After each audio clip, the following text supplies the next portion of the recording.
हर व्यक्ति कर्म करने के लिए पैदा हुआ है और बिना कर्म किए कोई नहीं रह सकता। फल की चिंता करना व्यर्थ है, क्योंकि इससे मनुष्य का मन काम से भटकने लगता है। किसी कर्म से सफलता नहीं मिलती तो क्या हुआ, असफलता भी ज्ञान के द्वार खोलती है। अगर बिना फल की चिंता किए कर्म करते रहोगे तो सफलता और मन की शांति जीवन भर तुम्हारा साथ देगी। जो कर्म फल से विरक्त होकर कर्म करता जाता है उसका आध्यात्मिक ज्ञान बढ़ता जाता है। इसी तरह अगर तुम अपने विश्वासों की उपज हो तो तुम जिस चीज़ में विश्वास करते हो तुम वही बन जाते हो। जो स्वयं पर विश्वास करते हुए एक लक्ष्य की ओर बढ़ते रहते हैं उन्हें सफलता जरूर मिलती है। अगर व्यक्ति अपने लक्ष्य के लिए कर्म में पूरे मन से लग जाता है तो उसे कर्म करने से खुशी भी मिलती है और सफलता उससे दूर नहीं। एक कहानी है इसी संदर्भ में। एक बार एक व्यक्ति प्यास से बेचैन भटक रहा था। अचानक उसे एक नदी दिखाई पड़ी। पानी पीने के लिए वह नदी की ओर तेजी से भागा, लेकिन नदी के तट पर पहुंचने से पहले ही वह बेहोश होकर गिर गया। थोड़ी देर बाद वहां एक सन्यासी पहुंचे। उन्होंने उसके मुंह पर पानी का छींटा मारा तो वह होश में आया। व्यक्ति ने उनके चरण छूकर अपने प्राण बचाने के लिए धन्यवाद कहा। सन्यासी ने कहा, बचाने वाला तो भगवान है, मुझ में इतना सामर्थ्य कहाँ। अगर मुझ में शक्ति होती तो मेरे सामने बहुत से लोग मरे हैं, मैं उन्हें बचा लेता। मैं तो सिर्फ बचाने का माध्यम बन गया। इसके बाद सन्यासी चलने को हुए तो व्यक्ति ने कहा, मैं भी आपके साथ चलूँगा। सन्यासी ने पूछा, तुम कहाँ तक चलोगे? व्यक्ति ने कहा, जहाँ तक आप जाएंगे। फिर सन्यासी ने कहा, मुझे तो खुद नहीं पता कि मैं कहाँ तक जाऊँगा और अगला ठिकाना कहाँ होगा। सन्यासी ने समझाया कि उसकी कोई मंजिल नहीं है, लेकिन वह व्यक्ति अपनी जिद पर अड़ा रहा और सन्यासी के साथ चल पड़ा। कुछ समय बाद व्यक्ति ने कहा, मन तो कहता है कि आपके साथ ही चलता रहूं, लेकिन मेरी कुछ जिम्मेदारियां हैं, वह जाने नहीं देती। आपकी तरह भक्ति भाव और तप की इच्छा है, पर मैं विवश हूँ। सन्यासी के पूछने पर उसने अपनी जिम्मेदारियां बताना शुरू किया। घर में कोई स्त्री और बच्चा नहीं है। एक पैतृक मकान है, उसमें एक कुआं है और छोटा सा बगीचा भी है। बगीचे से घर जाता हूँ तो वह सूखने लगता है। पौधों का जीवन कैसे नष्ट करूँ? घर न रहने पर लोग कुआं को गंदा करते हैं, नौकर रखवाली नहीं करते और बैल भूखे मरते हैं। बेजुबान जानवर हैं, भला उसे कष्ट कैसे दूं? बहुत से संगी साथी हैं जो मेरे नहीं होने पर उदास होते हैं। उनके चेहरे की उदासी देखकर उनका मोह भी नहीं छोड़ पाता। दादा परदादा ने कुछ लेन देन कर रखा था, उसकी वसूली भी देखनी है, नहीं तो लोग गबन कर जाएंगे। अपने नगर से भी प्रेम है। बाहर जाता हूँ तो मन उधर खिंचा रहता है। अपने नगर में समय आनंदमय बीत जाता है, लेकिन मैं आपकी तरह सन्यासी बनना चाहता हूँ। अब आप ही राह दिखाएं। सन्यासी ने उसकी बात ध्यान से सुनी और फिर मुस्कुराने लगे और कहा, जो तुम कर रहे हो वही ज़रूरी है। तुम सन्यास की बात मत सोचो, अपना काम करते रहो। व्यक्ति उनकी बात समझ तो रहा था, लेकिन उस पर सन्यासी बनने की धुन भी सवार थी। चलते चलते उसका नगर आ गया। उसे घर को देखने की इच्छा हुई। उसने सन्यासी से बड़ी विनती की, महाराज मेरे घर चलें, कम से कम 15 दिन हमारे घर पर रुकते हैं।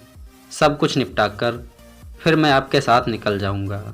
सन्यासी मुस्कुराने लगे और खुशी खुशी तैयार हो गए। उसकी जिद पर सन्यासी उसके घर रुक गए और उसे बारीकी से देखने लगे। सन्यासी ने 16वें दिन अपना सामान समेटा और निकलने के लिए तैयार हो गए। व्यक्ति ने कहा, महाराज, अभी थोड़ा काम रहता है, पेड़ पौधे का इंतज़ाम कर दूं, बस कुछ दिन और रुक जाएं। इस काम को निपटाकर मैं भी आपके साथ चलता हूँ। सन्यासी ने कहा, तुम हृदय से बहुत अच्छे हो, लेकिन किसी भी वस्तु से मोह त्यागने को तैयार नहीं हो, इसलिए मेरे साथ चलने से तुम्हारा कल्याण नहीं हो सकता। किसी भी सन्यासी के साथ तुम्हारा भला नहीं हो सकता।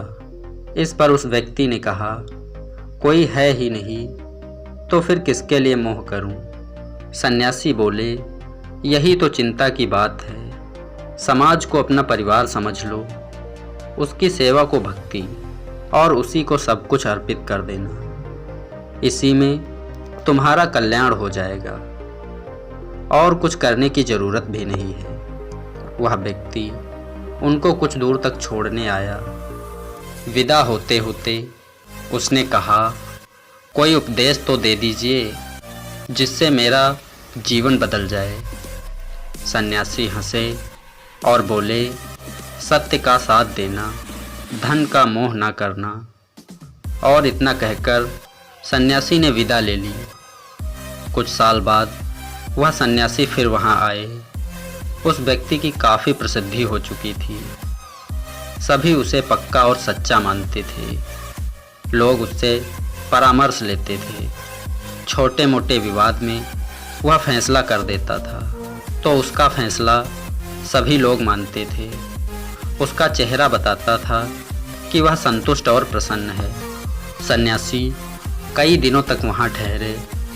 फिर अचानक एक दिन चलने को तैयार हो गए। उस व्यक्ति ने कहा, आप इतनी जल्दी क्यों जाने लगे? आपने तो पूछा भी नहीं कि मैं आपके उपदेश के अनुसार आचरण कर रहा हूँ या नहीं। सन्यासी ने कहा, मैंने तुम्हें उपदेश दिया ही क्या था। पिछली बार मैंने देखा कि तुम्हारे अंदर निर्जीवों तक के लिए दया है, लेकिन धन का मोह बाधा कर रहा था। वह मोह तुम्हें असत्य की ओर ले जाता, जिससे तुम्हें ग्लानि भी होती। तुम्हारा हृदय तो सन्यास के लिए उर्वर था। बीज पहले से ही पड़े थे। मैंने तो बस बीजों में लग रही घुन के बारे में बता दिया। तुमने घुन हटा दी और फिर चमत्कार हो गया। सन्यास संसार को छोड़कर नहीं प्राप्त होता, बल्कि अवगुणों को त्याग कर भी सन्यास प्राप्त हो जाता है। दोस्तों, हम सब में उस व्यक्ति की तरह सद्गुण हैं, बस उन्हें निखारने की ज़रूरत है। अपने काम करने के तरीके में थोड़ा बदलाव करके आप भी चमत्कार कर सकते हैं। एक बदलाव आजमाइए। हर किसी से प्रेम से बोलें, उनसे ज़्यादा मीठा बोलें जिन पर आपका शासन है। इससे आप में जो मधुरता आएगी वह आपका जीवन बदल देगी। दोस्तों, इस प्रकार संसार में जितनी भी चीज़ें सांसारिक सुख की श्रेणी में आती हैं, उनकी एक शुरुआत और अंत जरूर होता है।